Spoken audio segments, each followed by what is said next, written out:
queria cumprimentar todos os presentes, mais uma vez, os internautas aqui que nos acompanham, por estarem aqui na noite de hoje para mais uma reflexão, para mais um aprendizado. E hoje a nossa reflexão ela vai se basear em torno do tema fé. E é claro que, assim, se a gente for parar para pensar, falar sobre fé, é um tema que nós poderíamos abordar de inúmeras formas, né? Se viessem aqui 1000 palestrantes, cada palestrante abordaria o tema de uma maneira diferente, porque ele é um tema muito rico, ele é um tema muito vasto e proporciona para nós, em todas as suas formas de abordagem, um esclarecimento que não deixa de fazer parte da realidade do que se trata de fato a fé em nossas vidas. Mas hoje a gente vai se basear para poder refletir, para poder estudar aqui, no livro Pensamento e Vida, pelo Espírito Emmanuel, psicografia de Francisco Cândido Xavier, que vem abordar o tema fé dentro da sua experiência, dentro da sua bagagem evolutiva. E nós vamos aqui trocar em miúdos com o Emmanuel, buscando fazer uma interpretação daquilo que o benfeitor nos traz, né, como ensinamento para todos. Quando a gente fala do tema fé, pode parecer um tanto vago quando a gente confunde fé com cultivo superficial de uma religiosidade. Então, por exemplo, às vezes a gente confunde muito a fé com professar determinada crença religiosa, por frequentar regularmente uma instituição religiosa, seja espírita, seja católica ou evangélica. Então, muitas vezes, o tema fé ele pode ser confundido com uma prática recorrente de frequência, né, dentro de um agrupamento social que se reúne para interpretar questões morais, para interpretar o Evangelho de diferentes formas. Fé não é isso. A fé, como o Espiritismo nos ensina, ela não se trata de um cultivo exterior, de um cultivo social, de uma vivência religiosa que muitas vezes não passa da superfície. Fé é algo íntimo que a criatura humana traz, como uma espécie de confiança inata, que, independente de uma escola religiosa que ela esteja inserida, aquilo ali vai servir para ela como sendo uma bússola, a norteá-la e a direcioná-la para o Criador. Então, fé, a gente percebe que ela é algo instintivo no ser humano. A fé ela não é ensinada, né? A fé não é um produto da cultura, né? Porque muitos podem alegar que a fé é algo ensinado pela cultura. Nós estamos numa cultura predominantemente cristã e, portanto, a fé ela é repassada de gerações em gerações em função dessa cultura, né? Muitos dizem isso. Mas se a gente for refletir a partir desse ponto, como que a gente explica que o homem primitivo ele reverenciava o transcendente? Se você recua na história e você chega lá no homem de Neandertal, ele reverenciava o sagrado. Ele não entendia muito bem a ideia de sagrado, porque o que predominava não era a racionalidade, era o instinto, era a animalidade, mas ele já cultuava o transcendente em forma de adoração aos fenômenos da natureza. Porque os fenômenos da natureza era a forma instintiva que o homem primitivo tinha de adorar o sagrado.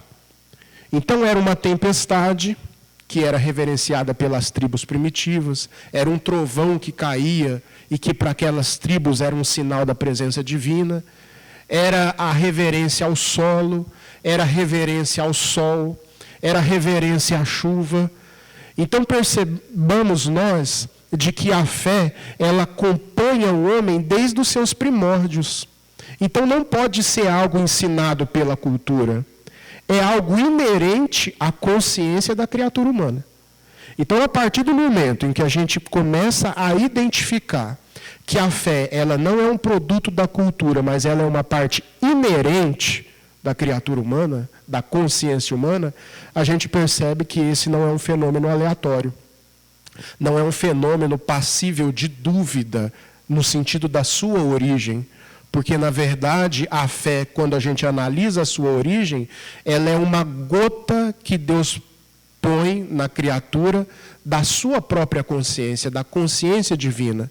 Então, toda vez que há a reprodução na matéria, aqui, de corpos, os pais passam o DNA para os filhos, né? Os nossos filhos guardam com eles o nosso material genético, o material genético do pai, o material genético da mãe. Com Deus não poderia ser diferente. A criatura humana, entre aspas, ela quando foi criada, né, nós somos espíritos imortais, mas nós fomos criados a partir de um ponto, né? Então, nessa criação, é claro que a semelhança de que os pais terrestres passam o seu DNA para o filho, Deus também passa o seu DNA para a criatura humana. Então, qual que é esse DNA divino que nós trazemos? Esse DNA divino que Deus transmite para nós é aquilo que a gente pode denominar como sendo a nossa consciência. E a fé é algo inerente à nossa consciência. Então, toda vez que a gente falar de fé, a gente tem que lembrar que ela é algo constitutivo da consciência humana. Ela não é um produto que a gente pode colocar na conta da cultura. Porque se a gente for para uma tribo de índio, eles adoram o sagrado. Mesmo as tribos de índio mais remotas e que vivem em regiões mais inóspitas, elas vão ter os seus deuses a serem adorados. Então, isso é algo inerente à nossa consciência. A partir disso, a gente tem que refletir que a fé, ela não se manifestou no decorrer da história de todas as formas igual. Né? Como eu disse para vocês, a fé, a primeiro momento, ela se manifestou na criatura humana de maneira muito instintiva, porque nós não sabíamos do que se tratava naquela época, né? Porque eu falo nós, porque nós somos egressos dessa realidade e viemos evoluído a partir da reencarnação. Então, aquela comunidade primitiva não entendia muito bem do que se tratava isso, mas, de certa forma, cultuava o transcendente à sua maneira. Conforme a humanidade foi evoluindo a partir dessa bússola, foram desenvolvendo-se também, dentro de nós, novas formas de encarar esse fenômeno natural constitutivo da nossa consciência. Ou seja, a fé ela passa de um momento instintivo e irracional, e a partir das nossas conquistas intelectuais, a própria fé ela passa a ganhar também características racionais. Então, hoje, nós temos essa fé instintiva, mas essa fé instintiva nossa, ela já é, de certa forma, modulada pela nossa capacidade de raciocinar, pelo nosso intelecto. Ou seja, hoje ela não se apresenta mais dentro de nós como se apresentava antes. Porque nós fomos evoluindo e a nossa forma, né, de vivenciar a fé, ela foi se modificando também com a evolução. A ponto de Allan Kardec, lá na frase de rodapé, que inaugura o Evangelho segundo o Espiritismo, nos dizer o seguinte: não há fé inabalável, senão aquela que pode encarar a razão face a face em todas as épocas da humanidade. Ou seja, o momento em que Allan Kardec coloca isso para a humanidade, ele já estava colocando a fé num patamar de racionalidade, de pensamento racional. Não mais aquela fé instintiva que a humanidade vivenciou durante séculos, mas uma fé agora observada de uma maneira muito racional. Né? Porque toda a efervescência científica, né, da época de Allan Kardec, do século XVII, XVIII, XIX, não conseguiu apagar essa chama na criatura humana, né? Mas colaborou para que essa fé antes irracional, ela começasse a ganhar características mais sérias a partir dos questionamentos que a nossa razão começou a formular, né? Da ideia de Deus, da ideia do transcendente. Isso, ao contrário de apagar a fé, fortaleceu, porque, na verdade, depurou a nossa capacidade de raciocinar nesse sentido. Então, vejamos nós que essa fé racional, ela é uma fé que hoje em dia a doutrina espírita abraça, e outras religiões também. Eu não vou ficar aqui apenas falando do espiritismo, mas o espiritismo é aquela doutrina que ela se propõe a caminhar, por exemplo, lado a lado com a ciência, né? Colocando que todos os princípios do espiritismo, eles têm que estar subordinados aos questionamentos. Então, quando a gente fala dos 5 princípios básicos do espiritismo, por exemplo, Deus, imortalidade da alma, comunicabilidade entre os espíritos, pluralidade dos mundos habitados, tá certo? Então vamos lá, Deus, imortalidade da alma, pluralidade dos mundos habitados, comunicação com os espíritos e a realidade espiritual, o perispírito. Então vejamos que os 5 princípios básicos que o espiritismo nos apresenta, eles nos apresentaram para serem questionados, né? Às vezes a pessoa fica com um sentimento de culpa de questionar determinadas ideias apresentadas, porque a gente ainda traz dentro de nós a ideia de pecado, de questionar determinadas questões, mas a doutrina espírita ela é totalmente aberta com relação a isso, porque ela coloca para a gente o seguinte: é a partir do questionamento que você vai conseguir fortalecer a sua fé. Porque sabe o que acontece? Se a gente não questiona, o que ocorre? A fé cega, o fanatismo. E aí a gente cai no automatismo e naquela questão inicial que eu apresentei para vocês, de confundir fé com frequência a esse ou aquele agrupamento religioso. Então, o fanatismo, ele nasce justamente do quê? Da ausência de questionamentos. Então, por isso que Allan Kardec, para codificar a doutrina espírita, dentro da sua principal obra, que é o Livro dos Espíritos, perguntou o máximo que ele podia, tentando colocar os espíritos, o quanto ele pôde tentar colocar na saia justa, com perguntas difíceis, porque dessa forma, um homem cético como Allan Kardec poderia codificar toda uma doutrina dentro de bases racionais. Então, toda vez que nós não conseguimos entender determinadas questões, toda vez que determinada ideia não consiga ser digerida por nós, o melhor a se fazer é questionar aquilo, né? Não há nada de errado disso. Isso só vai provar que você não é um fanático e está querendo solidificar cada vez mais a sua fé, mesmo em matéria de espiritismo.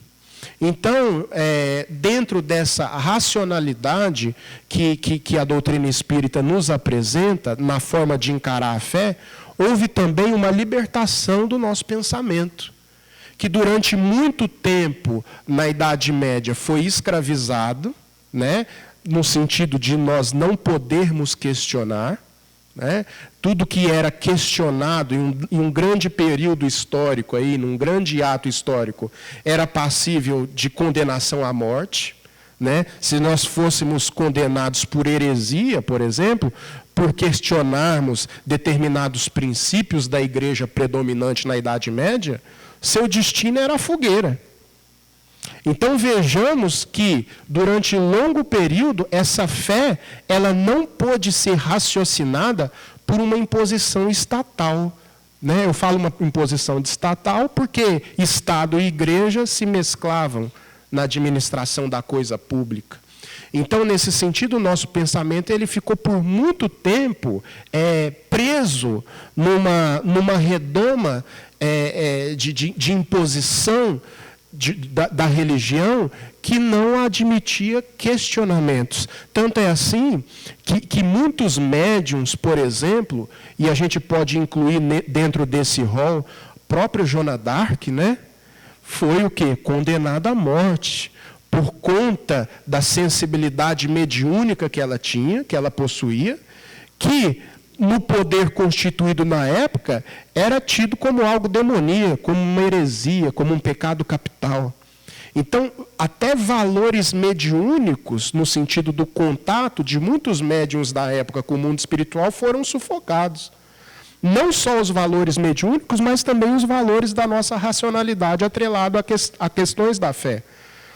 É por isso que muitos países europeus, por exemplo, a questão religiosa é algo muito fraco na cultura.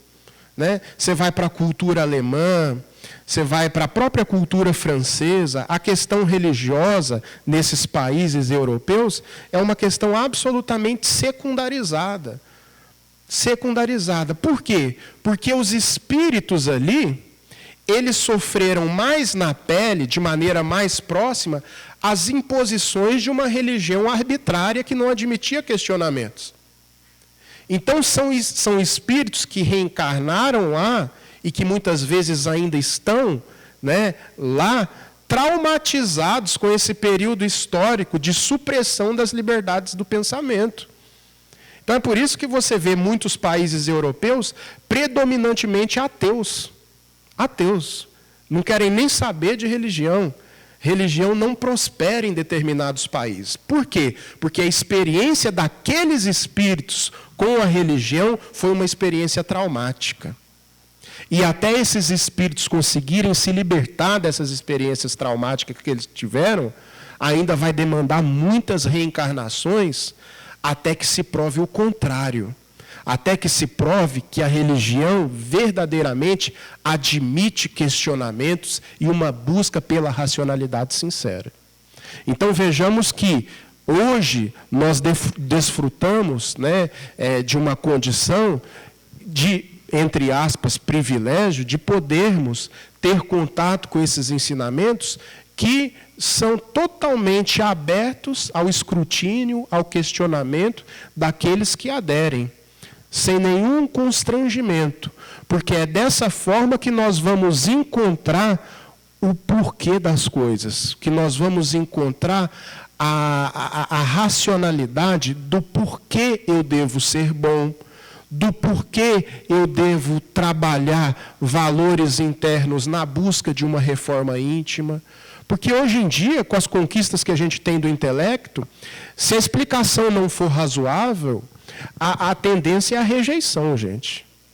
Porque hoje os conhecimentos, eles estão aí, né? As informações, elas são céleres.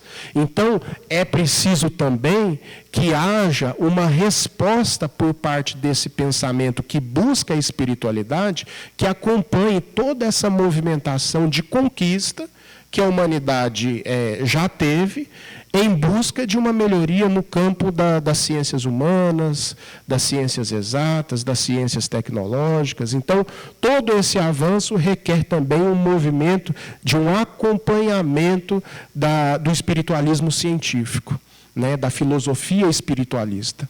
E essa filosofia espiritualista é aquilo que compõe o cerne do pensamento espírita. Então, Emmanuel, na lição 6 aqui do livro Pensamento e Vida, ele vem abordar de uma maneira muito peculiar o tema fé, que eu gostaria de ler com vocês aqui, nesse livro Pensamento e Vida, que eu inclusive recomendo para todos aqui, porque ele trata de muitas questões de uma maneira muito profunda e bela, né, que nos traz muitos ensinamentos. Então eu vou ler aqui e vou comentando com vocês aqui no decorrer da leitura. Né? E se alguém quiser comentar alguma coisa também, sinta-se à vontade, tá, gente? Vamos fazer um estudo um pouco diferente, pode levantar a mão e comentar à vontade, tá bom? Então, o tema fé. E Emmanuel coloca assim, ó, para encontrar o bem e assimilar-lhe a luz, não basta admitir-lhe a existência, é indispensável buscá-lo com perseverança e fervor. Ou seja, o que ele está querendo dizer? Que eu vou comentar trecho a trecho. Né? Para encontrar o bem e assimilar a luz desse bem, não basta admitir a existência, mas é indispensável buscá-lo com perseverança e fervor. Ele está dizendo aqui que fé é algo que você deve buscar fortalecer. Porque se a gente for parar para pensar, chegar num ponto de uma fé, igual Jesus asseverou, que é uma fé que move montanhas, capaz de mover montanhas, é um momento de ápice da fé, em que nós ainda não nos encontramos. Eu considero que nós ainda temos uma fé em construção. Tá, gente? A nossa fé ainda está em construção. Por mais que os conhecimentos da imortalidade de Deus nos pareçam muito razoáveis e racionais, deixa uma morte de um parente, de um ente querido repentina acontecer para ver se a gente não baqueia, se a gente não passa. Deixa determinados dramas existenciais nos acontecerem, para a gente poder ver que, mesmo sendo espírita, a nossa fé não é tão sólida assim. Tá? Então, é por isso que eu falo que a nossa fé ainda está em construção. Né? Essa fé que veio lá de trás do homem primitivo e até hoje, ela ainda tem um longo período a ser desenvolvida até chegar num patamar de fé ideal. Tanto é assim que determinadas experiências mais trágicas da vida, como eu disse para vocês, é capaz sim de nos tirar do eixo. Por mais conhecimento que nós tenhamos, determinadas experiências pode ser sim capaz de fazer você jogar tudo para cima e não aceitar mais nada disso. Tá? Eu tenho conhecidos que, inclusive, viraram ateus por conta disso. Né? A pessoa, às vezes, pensa assim, é uma maneira infantil de encarar a fé. Porque, às vezes, a pessoa encara a fé dessa forma. Eu vou buscar ser bom, eu vou buscar dar o melhor de mim, mas, em contrapartida, eu quero que tudo na minha vida se resolva também. Inconscientemente, é esse o movimento que a gente faz.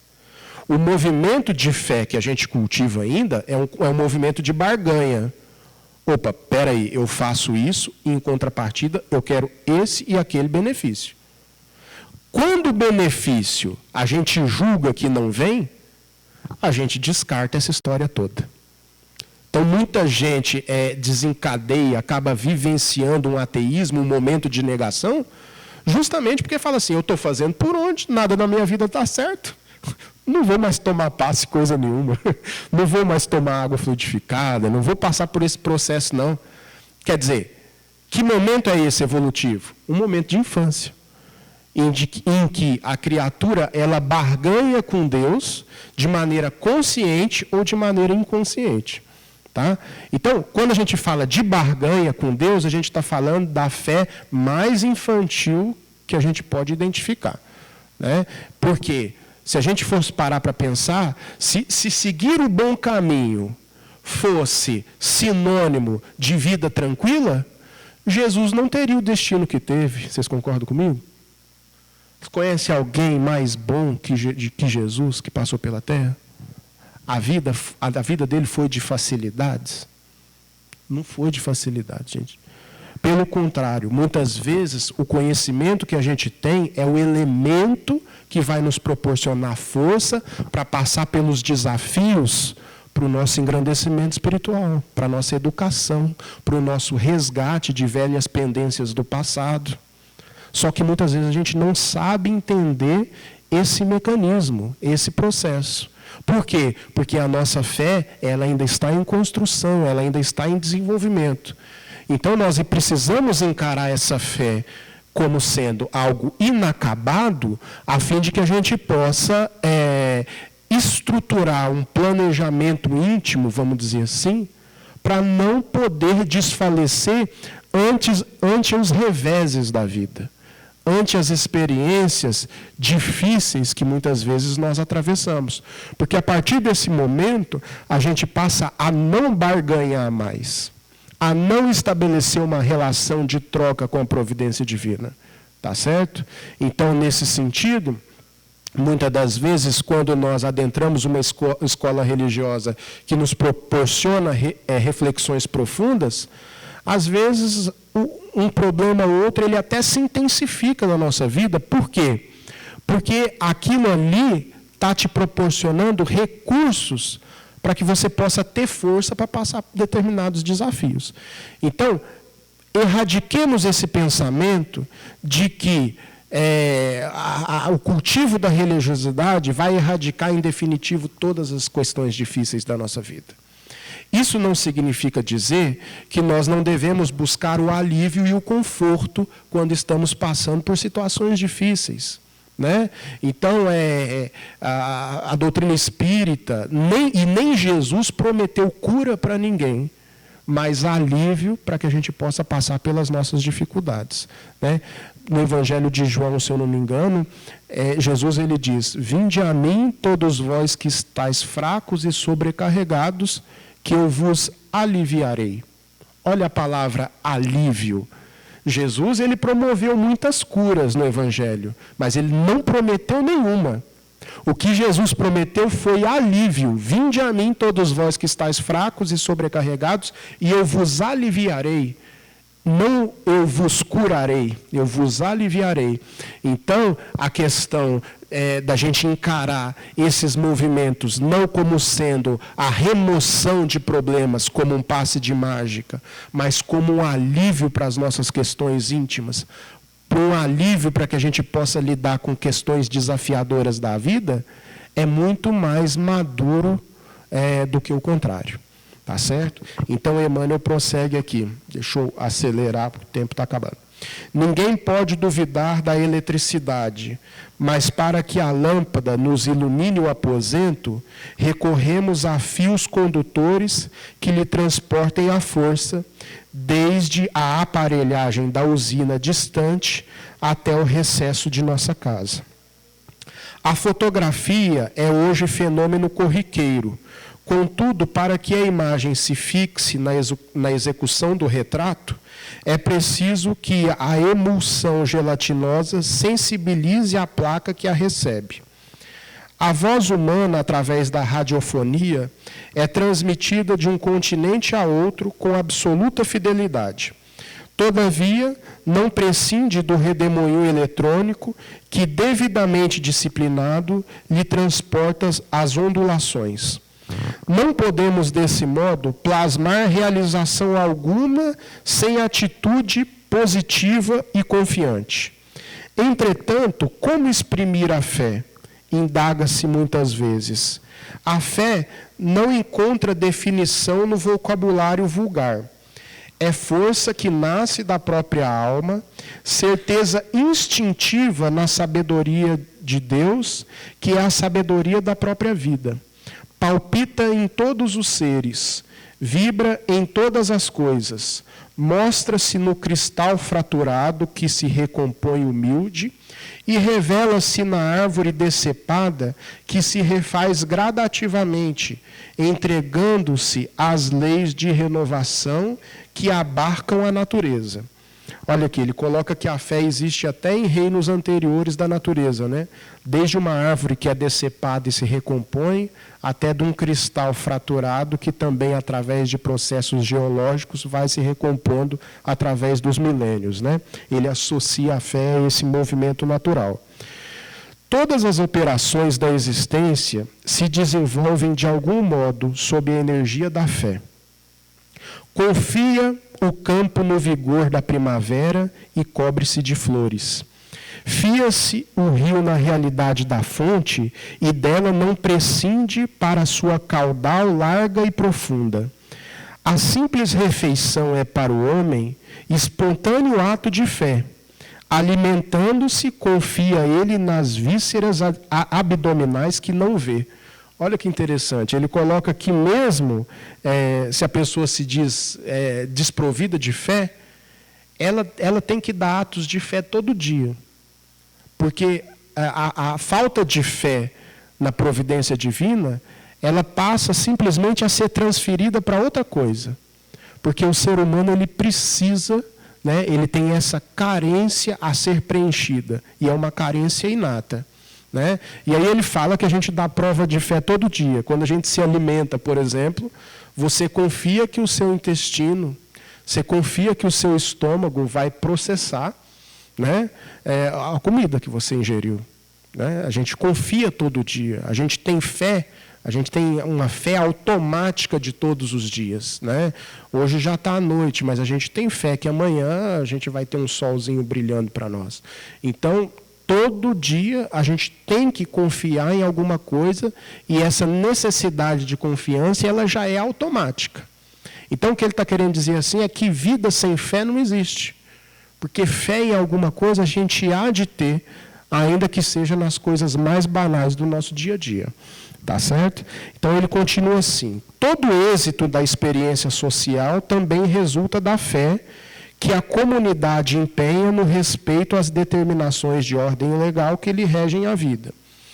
Ninguém abre um negócio para dar errado. Né? A pessoa abre um comércio, abre uma loja, tem algum empreendimento, também com um sentimento de fé de que aquilo vai dar certo, senão não abriria.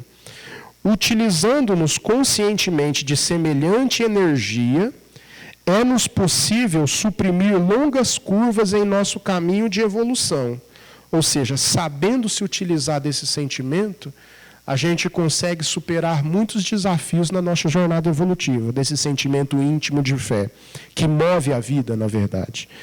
Para isso, seja qual for a nossa interpretação religiosa da ideia de Deus, é imprescindível acentuar em nós a confiança no bem para refletir-lhe a grandeza. Recordemos a lente e o sol. O astro do dia distribui equitativamente os recursos que dispõe, convergindo-lhe, porém, os raios com a lente comum, dele auferimos poder mais amplo. O bem eterno é a mesma luz para todos, mas concentrando-lhe a força em nós por intermédio de positiva segurança íntima, de certo com mais eficiência retrataremos a sua glória. Busquemo-lo, pois, infatigavelmente, sem nos determos no mal.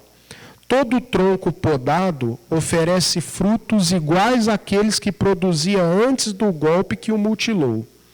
A fonte alcança o rio, desfazendo-se no próprio seio a lama que lhe atiram. Sustentemos no coração as águas vivas do bem inexaurível. Procuremos a boa parte das criaturas, das coisas, dos sucessos que nos cruzem ali de cotidiana. Teremos assim o espelho da nossa mente voltado para o bem, incorporando os tesouros eternos e a felicidade que nasce da fé generosa e operante, a libertar-nos dos grilhões de todo o mal, de vez que o bem constante e puro terá encontrado em nós o seguro refletor. E aqui, gente, ele termina dizendo que a fé ela acaba desencadeando no bem, né? Porque, segundo o apóstolo Paulo, fé sem obras é morta. Então, se a gente for parar para analisar, a última instância da fé é a caridade. Né? Quando o apóstolo Paulo fala a fé sem obras é morta, ele está falando assim, a consequência natural de todo o processo evolutivo, dessa dinâmica divina, desse DNA divino que nós trazemos conosco, se desenvolvendo ao longo do tempo, é o exercício da caridade. Né? Porque senão nenhuma dessas reflexões passa a fazer sentido nas nossas vidas. Né? Aí a gente volta àquela questão que a gente trabalhou no início da nossa fala, que sem essa consequência natural da fé, a gente acaba caindo num automatismo de vivência religiosa superficial. Então, o que a fé em mim tem proporcionado de ações novas que beneficiem aquele que me cerca? Que bem, que trabalho voluntário, que ação que eu faço de forma a levar a outrem algo que seja consequência de uma reflexão de que isso é para mim uma necessidade. Quando a gente passa a pensar nesse sentido, a gente vê que essa fé ela já começa a se desdobrar em obras em nossas vidas. Agora, quando a gente fica muito preso a questões do intelecto, a gente também a gente passa a correr um risco muito grande de ficar preso ali em reflexões improdutivas, inoperantes. E nós acabamos apodrecendo nesse processo evolutivo, porque toda a correnteza de água que se estanca, que para em um poço, apodrece. Então, a fé, com obras é aquilo que vai dar dinamismo a essa corrente de água, fazendo com que ela não apodreça em si mesma. É por isso que eu me lembro de uma frase que Emmanuel diz para o Chico, ali na sua produção psicográfica, que deixou para nós 412 livros aí, muito ricos em conteúdo. Ele diz para o Chico: ó, Chico, a gente tem um longo trabalho pela frente de produção literária aí para conscientizar as pessoas e a nós mesmos, mas não basta escrever livros. Ele diz para o Chico: é preciso formar leitores. O que ele estava querendo dizer com isso? Os leitores, eles seriam formados a partir do exemplo daquele que estaria produzindo aqueles livros. Então, é a partir da fé que se reflete em obras, que realmente aquele conteúdo produzido ganharia aderência, porque senão soaria como incoerência. Então, é por isso que a vida dele foi uma vida impecável, de forma que muitas pessoas chegaram aos livros do Chico Xavier através, primeiramente, do exemplo de humanidade, o exemplo de humanidade que ele mostrou para a humanidade, para a sociedade. Então, a partir desse momento, muitas pessoas se simpatizaram até mesmo com a ideia do Espiritismo, porque eu considero a figura do Chico Xavier, o Espiritismo no Brasil, podendo ser classificado como uma divisão assim, entre antes e depois de Chico Xavier. Então, depois do Chico Xavier, uma nova imagem na consciência das pessoas começou a se formar do que se tratava de espiritismo. Porque até pouco tempo atrás era preconceito puro. Ainda existe muita ignorância nesse sentido. Mas o Chico Xavier ele veio aclarar que a proposta espírita é uma proposta genuinamente cristã, a partir da sua vivência, e não da obra que ele produziu. Ou seja, a obra do seu exemplo, mas não a obra literária e intelectual que a gente tem contato com ela até hoje. Então, nesse sentido, o desencadeamento da fé é a caridade, né? E aí, eu poderia refletir um pouco mais sobre essa caridade, mas o nosso tempo ele é exíguo, né? Ali já bateu, mas eu espero que a mensagem ela tenha ficado mais ou menos claro para nós. Que Jesus ele possa nos abençoar, que essa reflexão ela possa ter ajudado em alguma coisa, a aclarar um pouco mais esse ou aquele ponto sobre o tema. Agradeço a paciência de todos, muita paz e até a próxima.